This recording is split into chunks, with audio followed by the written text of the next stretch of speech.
গ্রামটি এক ভয়ঙ্কর পরিবেশে পরিণত হয়েছে। চারপাশে ঘন কুয়াশা এবং অন্ধকার। বাতাসে একটি অদ্ভুত ঠান্ডা অনুভূত হচ্ছে।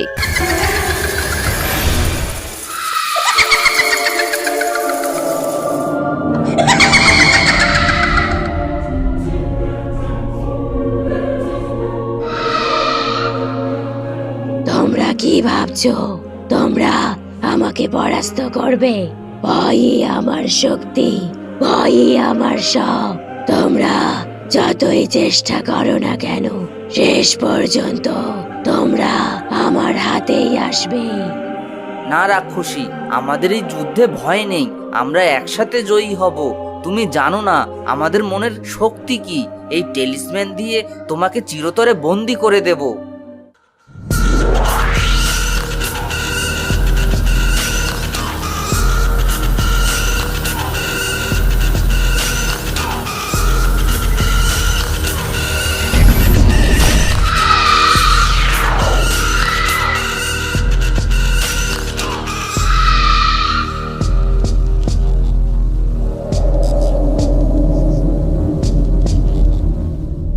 আমরা জয়ী হলাম। দেখো, রাক্ষসী এখন আর কিছুই করতে পারবে না।